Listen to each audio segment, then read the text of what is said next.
Hello my dear students, welcome back to chemistry classes class 11th chemistry plus NEET plus JEE के segment में मैं श्रवण कुमार आप सभी बच्चों का एक बार फिर दोबारा से वेलकम करता हूं।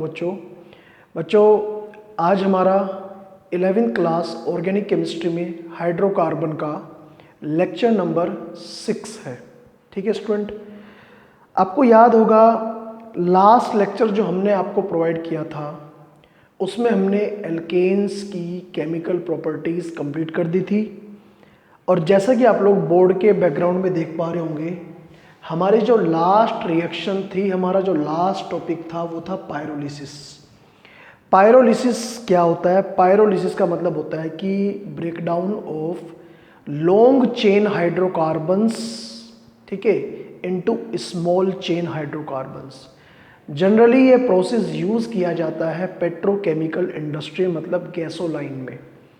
पेट्रोकेमिकल प्रोडक्ट जो होते हैं उन्हें हम लोग गैसोलाइन बोलते हैं, पेट्रोल, डीजल या उसके साथ के बाकी जो सीएनजी गैसेस वगैरह होती हैं उन सबको। तो वहाँ पर क्या करते हैं, जो क्रूड ऑयल होता है, जो कच्चा तेल धरती के नीचे से निकलता है, ठीक है, तो उसकी जब प्रोसेसिंग की जाती है, उसकी जब पेट्रोलियम इंडस्ट्री के अंदर उसकी रिफाइनिंग करी जाती है, रिफाइनरी बोलते हैं। पेट्रोलियम इंडस्ट्री का जो आपका पूरा प्लांट होता है ना, उसे रिफाइनरी बोलते हैं। तो वहाँ पर पायरोलिसिस का फिनोमिना भी अपनाया जाता है, जिसमें लॉन्ग चेन हाइड्रोकार्बन्स को किसी कैटलिस्ट की प्रेजेंस में ब्रेकडाउन किया जाता है एक पर्टिकुलर टेम्परेचर पर। ये पेट्रोल, डीजल और जो अलग अलग तरह के आपके पेट्रोलियम प्रोडक्ट्स जो बनते हैं, जैसे चाहे कोई गैस ही क्यों ना हो, methane, ethane, butane, decane, octane वगैरह, सब कुछ ये इसी मेथड से बनाए जाते हैं बच्चों।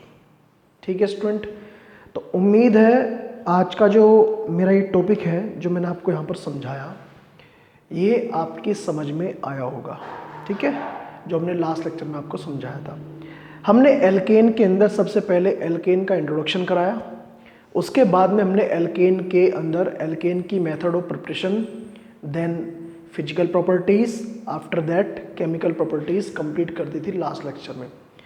आज हम लोग नया टॉपिक शुरू करेंगे और ऑब्वियसली आप लोग जानते होंगे एल्केन कंप्लीट होने का मतलब हम लोग शुरू करेंगे alkanes.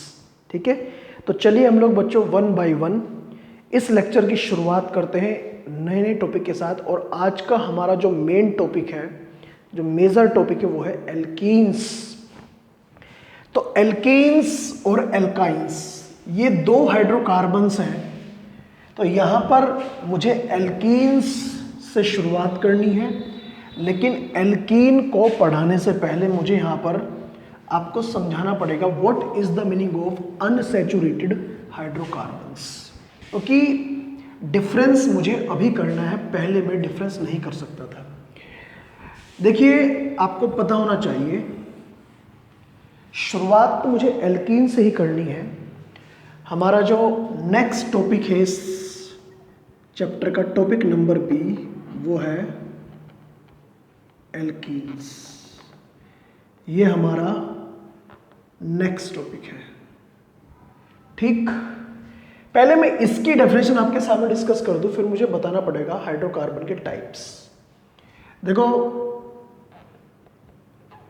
alkenes are the hydrocarbons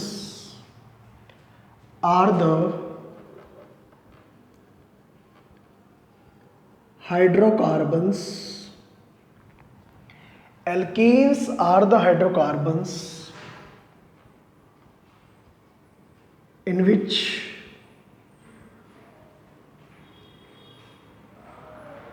CC double bond, carbon carbon double bond,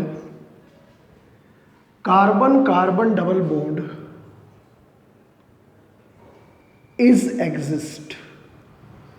ठीक है, कार्बन कार्बन डबल बॉन्ड जहां प्रेजेंट होते हैं उन्हें हम लोग क्या बोलते हैं? एल्कीन बोलते हैं। ये बात तो मैं यहीं पे खत्म कर रहा हूं, ठीक है, बाकी हम लोग पॉइंट बाद में पढ़ेंगे। देखिए, स्टार पॉइंट है हाइड्रोकार्बन्स का मतलब क्या होता है? हाइड्रोकार्बन्स का मतलब होता है that is compounds of hydrogen and carbons,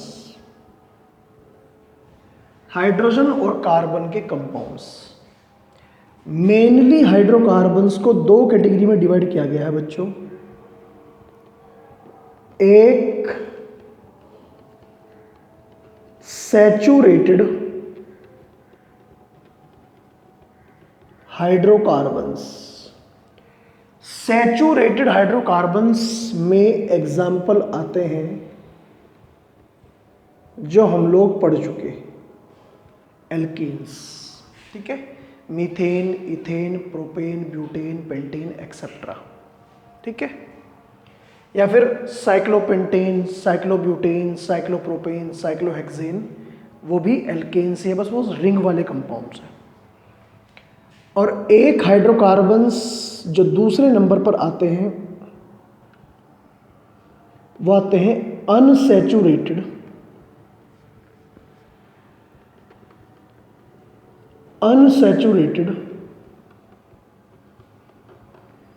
hydrocarbons.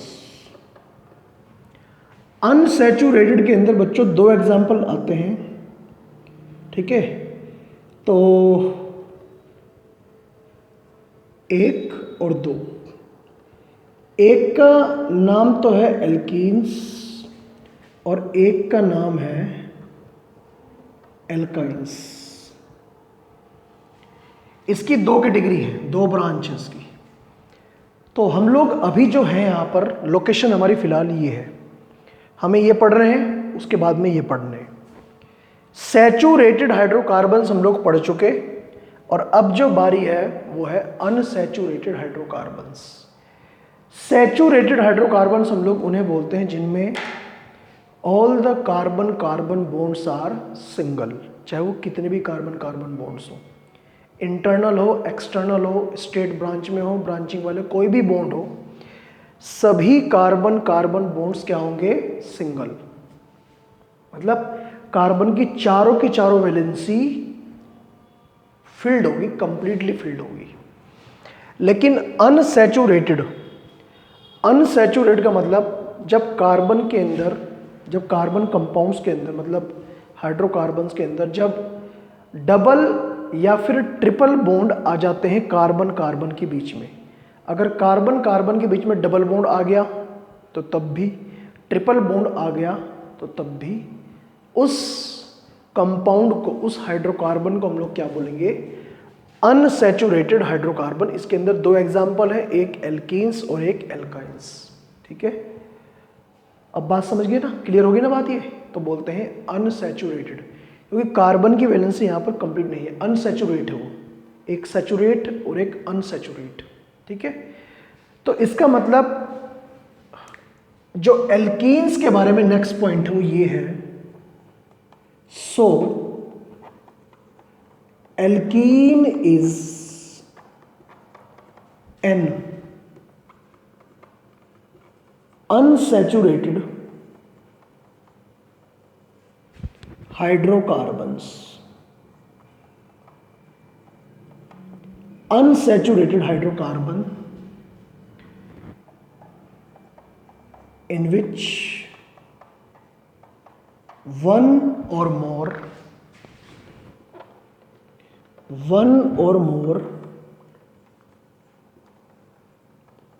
double bond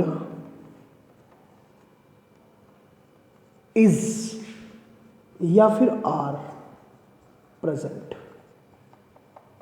ठीक है। एक या एक से ज्यादा, एक होगा तो इज, दो या दो से ज्यादा होंगे तो आर, डबल बॉन्ड यहां पर प्रेजेंट होते हैं कार्बन कार्बन के बीच में। एक पॉइंट और मैं ऐड करना चाहता हूं, the general formula of alkene is CnH2n। ध्यान रख लेना बच्चों, CnH2n एल्केन का जनरल फॉर्मूला हुआ करता था CnH2n प्लस 2, जहां पर n को हम लोग बोलते हैं नंबर ऑफ कार्बन्स। ठीक है, लिख सकते हैं यहीं पर इसके सामने ही, where n is equal to number of carbons. n यहां पर नंबर ऑफ कार्बन्स है। बस यहां पर एक बात ध्यान रखनी है एल्कीन के रिगार्डिंग, अभी मैं एग्जांपल आपके सामने दूंगा इसे कंप्लीट करने के बाद में, कि n की वैल्यू कभी भी 1 नहीं होगी। क्या कारण है इसका? क्योंकि हमें यहां पर प्रोड्यूस करना है, बनाना है कार्बन कार्बन डबल बॉन्ड। तो कार्बन कार्बन का मतलब ऑब्वियसली पता लग गया होगा आपको, कम से कम 2 कार्बन चाहिए। डबल बॉन्ड या ट्रिपल बॉन्ड जो बनेगा उसके बनने की बस यही कंडीशन है कि कम से कम हमें 2 कार्बन की नीड होगी, ज़्यादा से ज़्यादा कितने भी हो सकते हैं। ठीक है, मतलब कहने का एल्कीन या फिर एल्काइन, कम से कम छोटी से छोटी एल्कीन और छोटी से छोटी एल्काइन कितने कार्बन की हो सकती है? 2 कार्बन की। तो n की वैल्यू कभी भी 1 नहीं होगी, ना तो यहां पर होगी ना ही आगे जाकर एल्काइन में। ये बात कंपलसरी है। तो अभी तो सभी बच्चे, सभी स्टूडेंट वीडियो स्टॉप करके इस पूरे फॉर्मेट को जो मैंने आपके सामने लिखवाया इसे नोट कर लीजिएगा। पहले मैं आप लोगों के सामने एल्कीन के एग्जाम्पल्स दूंगा, कुछ 2-4 स्ट्रक्चर बनाऊंगा। ठीक, उसके बाद में एक लास्ट पॉइंट और है कि एल्कीन कौन कौन सी आइसोमेरिज्म शो कर सकती है, वो आपके सामने मैं डिस्कस करूंगा। तो पहले वीडियो स्टॉप करिएगा, नोट करिएगा, अच्छे से समझिएगा, और फिर हम लोग आगे बढ़ते हैं।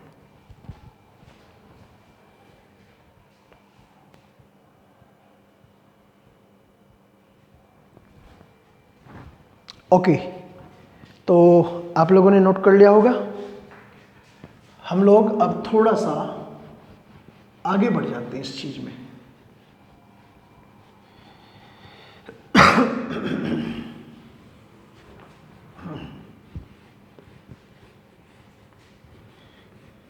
तो स्टूडेंट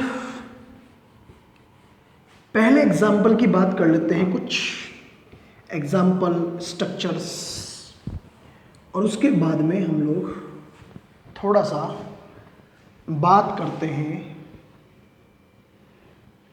फिर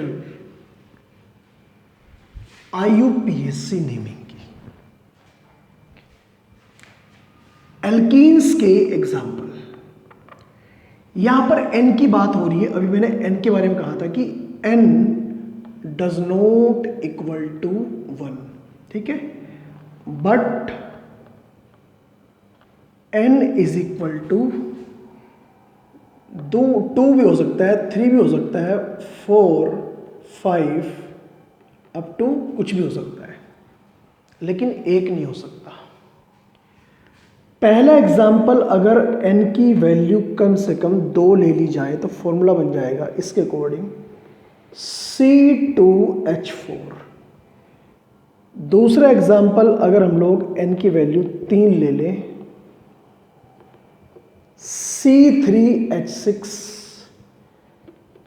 तीसरा एग्जाम्पल, n की वैल्यू को 4 ले लें, C4H8। फोर्थ एग्जाम्पल, अगर n की वैल्यू हम लोग 5 ले लें तो C5H10।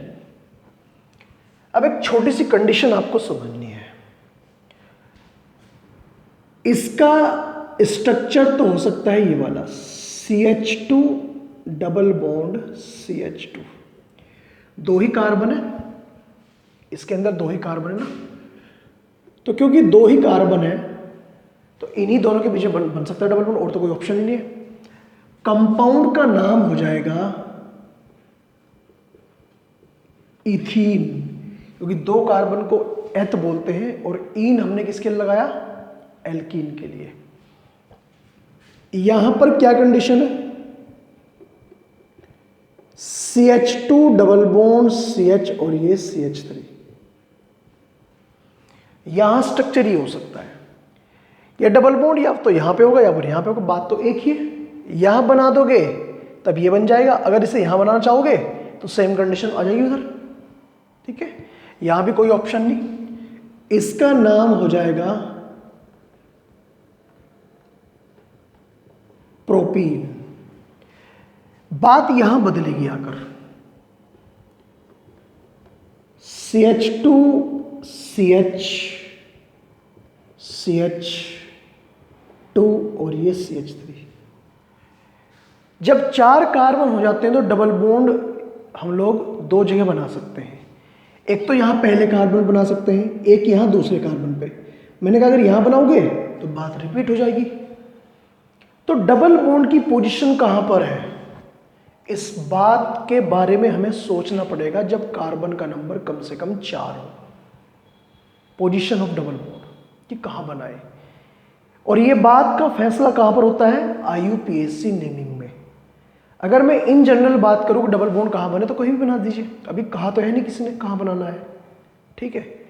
लेकिन जब IUPAC और स्ट्रक्चर की बारी आएगी तो तब आपको इस बात का फैसला करना पड़ेगा, तब आपको इस बारे में सोचना पड़ेगा डबल बॉन्ड कहां बनाना है। तो इसका नाम तो है यहां पर ब्यूट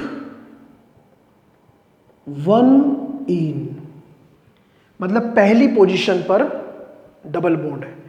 लेकिन अगर ये double bond CH3 CH double bond CH और CH3 सेकेंड कार्बन पर आ जाए, अब इधर से काउंट कर लो 1 2, इधर से काउंट कर लो 1 2, कहीं भी काउंट कर लो, तो तब इसका नाम आ जाएगा ब्यूट 2इन। मतलब अब स्ट्रक्चर वाले केस में हमें मेंशन करना पड़ेगा डबल बॉन्ड कौन से कार्बन पर है, ठीक है। और वैसे कहीं बना सकते हैं। आप कहोगे सर यहां बना दे तो बात रिपीट हो जाएगी, पहले वाला बन जाएगा इसका। तो अब इसके बारे में आ जाओ, ये वाला जो केस है, ठीक है, 5 कार्बन है तो CH2 double bond CH, CH2 CH2 CH3, एक तो स्ट्रक्चर ये बन सकता है, पहले ही कार्बन पर डबल बॉन्ड है, एक सेकंड कार्बन भी हो सकता है, CH3 CH double bond CH CH2 और ये CH3, ये पहले कार्बन पर है, इसका नाम होगा पेंट 1इन, इसका नाम होगा पेंट 2इन। जब इसे यहां पर ले आएंगे तब भी क्या नाम होगा, पेंट 2इन, क्योंकि 1 2 रिपीट हो जाएगी बात। तो इसके भी 2 ही स्ट्रक्चर बन सकते हैं, इसका नाम है पेंट 1इन और इसका नाम है पेंट 2इन। तो मैंने जो एग्जाम्पल लिए हैं उसमें मैंने आपको यह भी समझा दिया कि डबल बॉन्ड कहाँ पर बनना है, कैसे उसकी नेमिंग हो सकती है, स्ट्रक्चर वगैरह सब कुछ आपके सामने एक्सप्लेन कर दिया। उम्मीद तो मुझे यही है कि आप लोग समझ गए होंगे बात को, लेकिन मैं एक बार इसे नोट कराने के बाद 5-7 एग्जाम्पल आपके सामने लेना चाहता हूं और वो हेडिंग डलवाऊंगा स्ट्रक्चर एंड IUPAC नेमिंग। कुछ अलग तरह के स्ट्रक्चर भी एग्जाम में आ सकते हैं। अभी आप लोग वीडियो स्टॉप करके इस पूरे पोर्शन को आप लोग अच्छे से नोट कर लीजिएगा, समझ लीजिएगा कि एल्कीन्स के स्ट्रक्चर लोग कैसे कैसे बना सकते हैं, ठीक है। चाहे आपको वीडियो एक बार देखनी पड़े, 2 बार देखनी पड़े, रिवाइंड कर करके देखनी पड़े, लेकिन आपको कॉन्सेप्ट को समझना बहुत ज़रूरी है, ठीक है स्टूडेंट। तो नोट करिए आप लोग इसे बच्चों।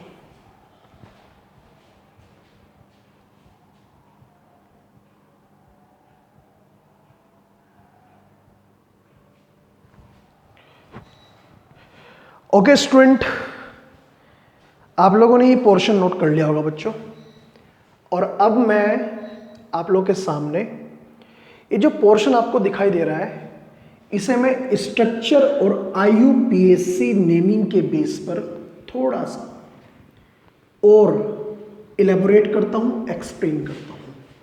मतलब मैं यहां पर आपके सामने कुछ इंपॉर्टेंट IUPAC नेमिंग और स्ट्रक्चर डिस्कस करना चाहता हूं एल्कीन्स के regarding.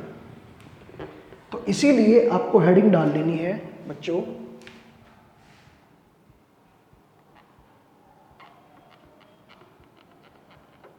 Structure and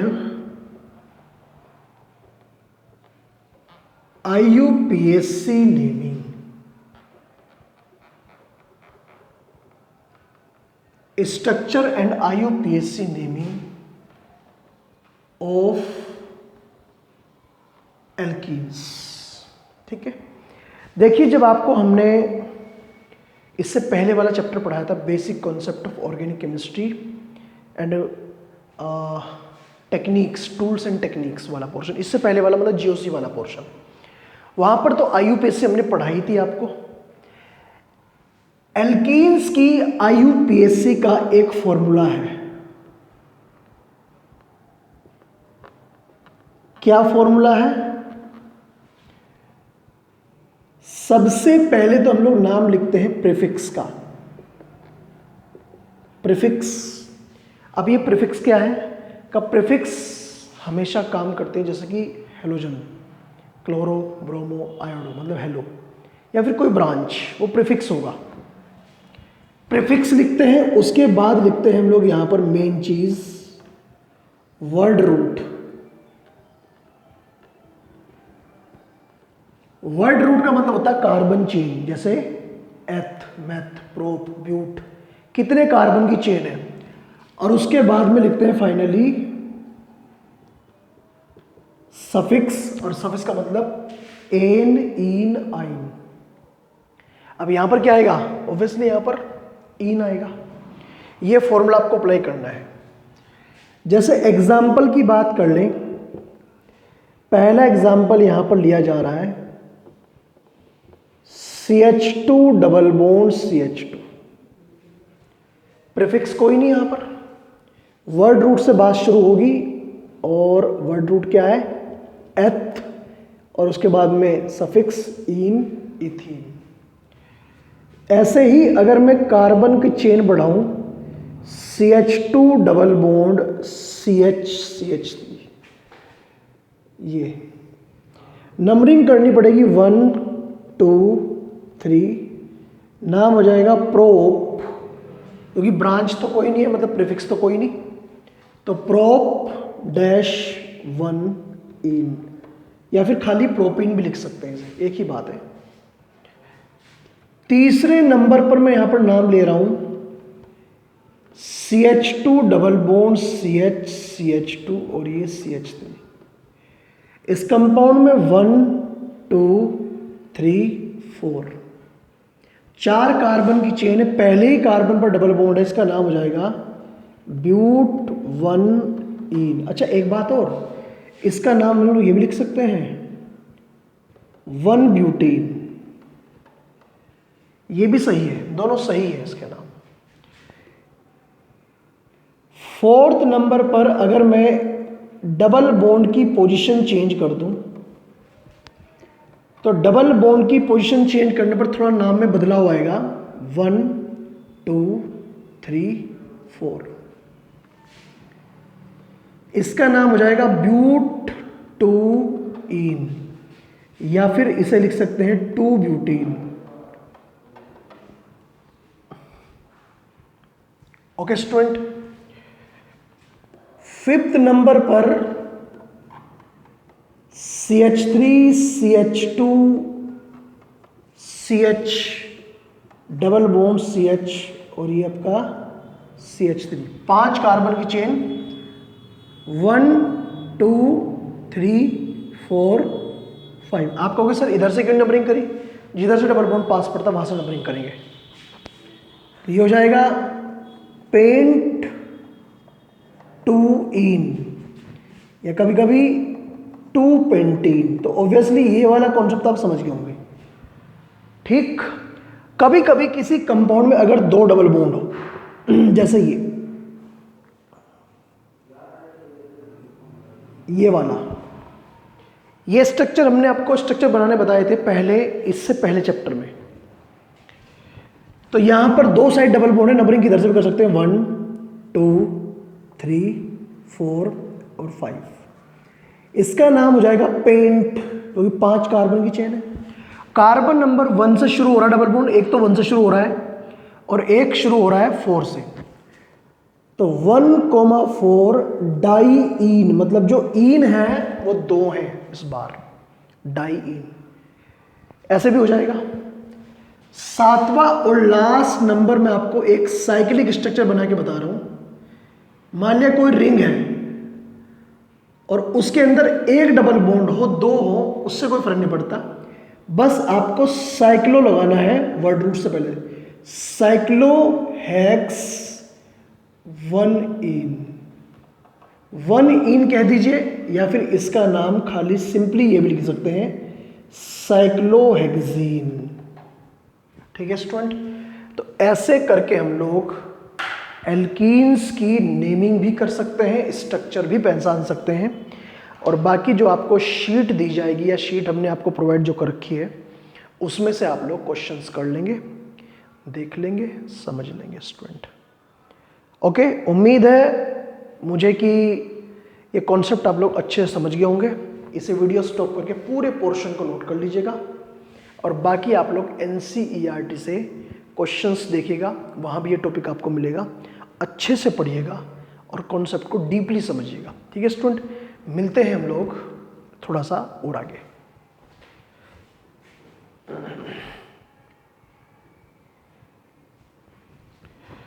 okay student, structure IUPAC complete हुआ, और अब फाइनली मैं आप लोगों के सामने एक लास्ट पॉइंट लिखवाने जा रहा हूं एल्कीन्स के रिगार्डिंग। जो इंट्रोडक्शन का पॉइंट है, ये अभी एल्कीन्स का इंट्रोडक्शन ही चल रहा है। तो फाइनली लास्ट पॉइंट मैं आपके सामने जो बच्चों डिस्कस करने जा रहा हूं इंट्रोडक्शन में, वो क्या है कि एल्कीन्स के अंदर कौन कौन सी आइसोमेरिज्म मिलती है। जैसे कि मैंने एल्केन में बताया था आपको, कॉन्टिन्यूएशन में पॉइंट लिखेंगे आप लोग, जो भी पॉइंट नंबर होगा। तो एल्कीन के दो मॉलिक्यूल, 2 एल्कीन्स में भी, 2 एल्कीन आपस में क्या हो सकती हैं, कौन से आइसोमर हो सकते हैं? मे बी पोजिशनल आइसोमर, या तो हो सकते हैं पोजिशनल आइसोमर, या इसके अलावा बस एक और हो सकते हैं पोजिशनल आइसोमर या ज्योमेट्रिकल आइसोमर। और आइसोमेरिज्म में मैं आपको पढ़ा चुका हूं लास्ट लेक्चर में, तो एग्जाम्पल से बात को क्लियर कर देता हूं। पोजिशनल का मतलब जब पोजीशन में फर्क होगा, किस चीज की पोजीशन में फर्क होगा? Position of double bond, difference of position of double bond. जब डबल बॉन्ड की पोजीशन में फर्क होगा, जैसे मान लिया ये स्ट्रक्चर है, इस कंपाउंड का नाम है ब्यूट 1-इन, कारण पहले कार्बन पर है डबल बॉन्ड, तो 1-इन हो जाएगा। और इसका दूसरा स्ट्रक्चर, मतलब फॉर्मूला सेम है लेकिन बस स्ट्रक्चर में फर्क है, इसका नाम हो जाएगा ब्यूट 2-इन। बस एक एग्जांपल बहुत है जब पोजीशन में फर्क होगा। और दूसरा एग्जांपल है ज्योमेट्रिकल। ज्योमेट्रिकल में कब होता है geometrical? When cis and trans form are exist. अगर किसी एल्कीन में सिस और ट्रांस बनती हैं, और इसका एग्जांपल हमने बता रखा ब्यूट 2-इन कैन शो ज्योमेट्रिकल आइसोमेरिज्म। ये ज्योमेट्रिकल आइसोमेरिज्म शो करती है, जैसे एग्जांपल, मतलब पहला स्ट्रक्चर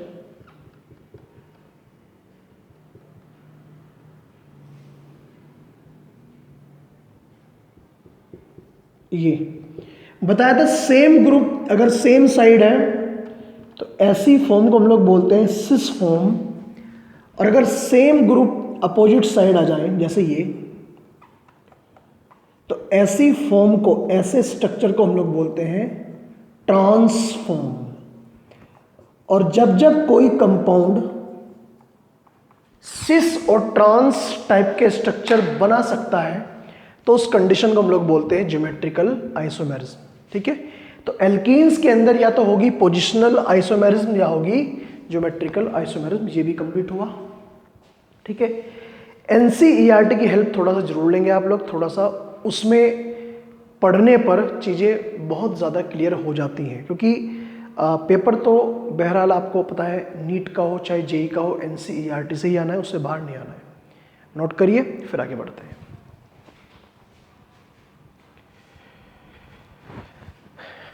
तो बच्चों आज के लेक्चर को भी हम लोग यहीं पर कंप्लीट करते हैं और नेक्स्ट लेक्चर में हम लोग शुरुआत करेंगे methods of preparation of alkenes की।